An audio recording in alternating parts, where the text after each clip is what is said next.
Agora, a Camila lavando louça. Criança. Sacanagem, mano. Sacanagem dela. Sacanagem, mano. Camila. Eu já acabei. Não, ainda tem que secar. Tem que secar e guardar. Vai pra merda.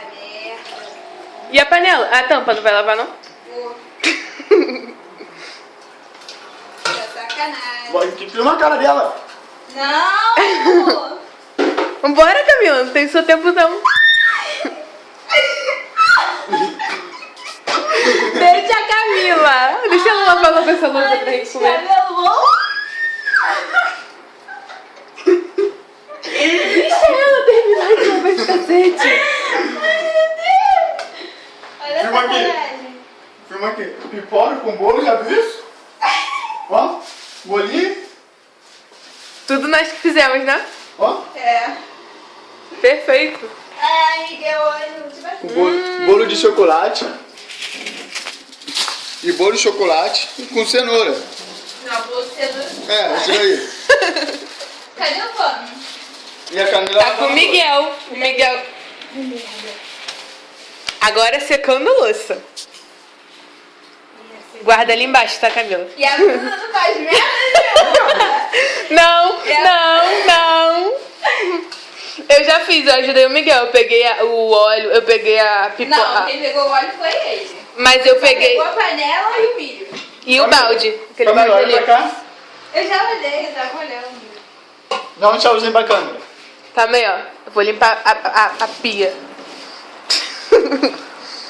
Não, Miguel, não grava minha cara, Miguel. Não vou gravar tua cara. Foi na minha casa. O Miguel veio na tua casa pra matar a fome. É. Olha quem fala. Olha quem fala, né, Camila? É.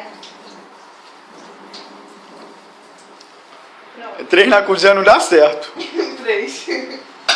Vamos, Pior se fosse 4. 3. Aí depois ainda tem a paisada. Peraí. O final. Ele tem uma mãe intrometida. José Camila. Agora todo mundo junto. Não, como é que eu vou fazer? Essa câmera é muito em cima. Vai.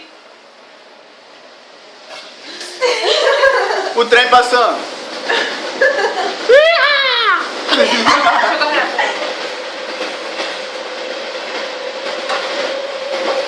Esse tem. Ah, tá. Tchau.